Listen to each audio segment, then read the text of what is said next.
तो गाइज़ आज हम बात करने वाले हैं नोफैप के एक बेनिफिट के बारे में जो मुझे पर्सनली बहुत ही बेनिफिशियल लगता है, क्योंकि काम आसान हो जाते हैं इससे।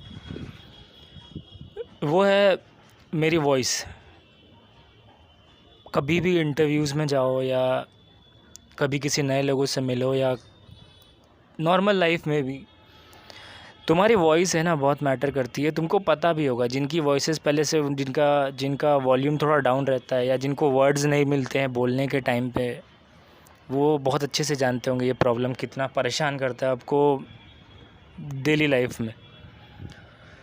तो मैंने पहले मुझे नहीं लगा था कि ये बेनिफिट ऐसा कुछ मिलता रहेगा नोफैप करने के बाद, but now I am starting to realize कि भाई इसका अलग ही स्वैग है, अलग ही मज़ा है भाई।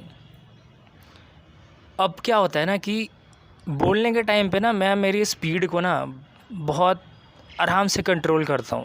अब ये नोफैप की वजह से ही हो रहा है, क्योंकि इसके पहले नहीं होता था। इंटरव्यूज़ मैंने लाइफ में बहुत फेस करी हैं। नोफैप तो मेरी प्रोफेशनल कैरियर के बहुत बाद आया। तो कोई मैं 50 इंटरव्यूज़ से ज़्यादा दे चुका हूँ, 10 से ज़्यादा सेलेक्ट भी हो चुका हूँ, बट मज़ा नहीं आया उसमें। होता नहीं है कि तुम जाते हो और जब तुम्हारे कॉल्स ख़त्म होती हैं या फ़ेस टू फेस तुम्हारे इंटरव्यूज़ ख़त्म होते हैं, जब तुम बाहर आते हो ना और कंपनी के बाहर की चाय की टपरी पे चाय पी रहे होते हो, ओला का इंतज़ार कर रहे होते हो, उस टाइम पे ना भाई मज़ा आता है कि भाई मज़े लिए आज। अब ये सिलेक्शन नहीं होगा या होगा वो तो नहीं पता मेरे को, लेकिन मज़े आए क्योंकि उसको डील प्रॉपर किया। बेनिफिट में बोलने में क्या होता है ना, आवाज़ थोड़ी डीप हो जाती है। तुम रूड नहीं बोलते हो, लाउड रहते हैं लेकिन रूड नहीं होता। तुमको ना ये गैप समझना पड़ेगा। चिल्लाने से ना क्वालिटी नहीं आती है। तुम बोलते धीमा ही हो बट लाउड बोलते हो और बहुत ही स्वीट लगती है। कॉम्बिनेशन होता है ना लाउडनेस का और स्वीटनेस का, जहाँ पे तुम्हारी टोन रूड ना हो।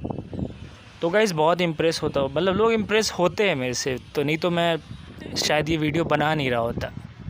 जो लोग भी नोफैप की स्ट्रीक पे हैं वो कमेंट्स में कंफर्म करो कि तुमको ये चीज़ आने लगी है या नहीं आने लगी।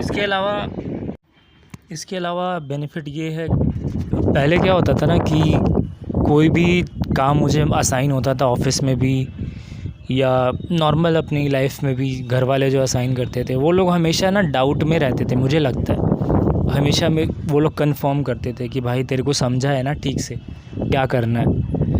तेरे को बोला जाता है एक्स, तू करता है वाई, तो तू करता ठीक ही है, लेकिन कभी कभी तेरी अंडरस्टैंडिंग में फ्लॉ आ जाए।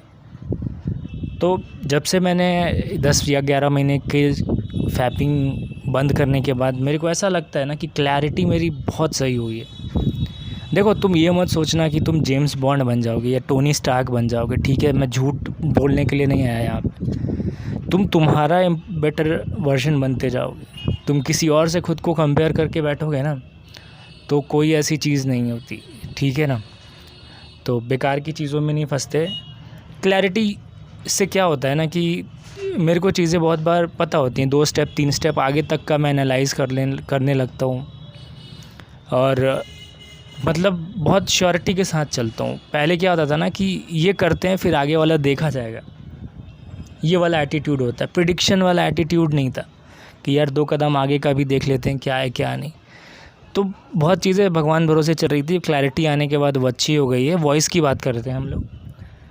वॉइस में क्या होता है ना, जब कॉन्फिडेंटली तुम बात कर रहे हो ना किसी से या फिर किसी को एक्सप्रेस कर रहे हो ना, तो ना उसका तुम्हारे पे बिलीव आता है। उसको होता नहीं है कि तुम्हारे अंदर वो कॉन्फिडेंस दिखता है ना, तो उसको ही नोस कि भाई he is the right guy. उसको पता है चीज़ें, तो एक ट्रस्ट डेवलप बहुत जल्दी हो जाता है कहीं पे भी, अनजान लोगों से भी, ऑफिस में भी, इंटरव्यूज़ में भी। तो बहुत बार भी ऐसा भी हुआ है मेरे साथ। मैंने तुमको एक बार इंटरव्यू का जिक्र किया है पिछली वीडियो में भी।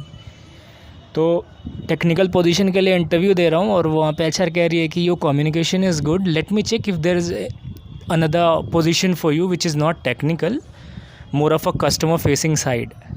इसका मतलब ये है ना कि वो कह रहे हैं कि चलो तुम कंप्यूटर पे बैठ के तो करना ही है, लेकिन हम चाह रहे हैं तुम्हारे लिए एक पोजीशन देखते हैं जहाँ पे तुमको कस्टमर से इंटरैक्ट करना है। तो लोगों की डिमांड है ऐसी, मार्केट में लोग बहुत सारे हैं जो टेक्निकल जानते हैं, बट वो एक्सप्रेस नहीं कर पाते, उनको क्लाइंट के सामने लाया नहीं जाता। तो गाइज़ वॉइस का मज़ा यही है। Thank you guys, thank you.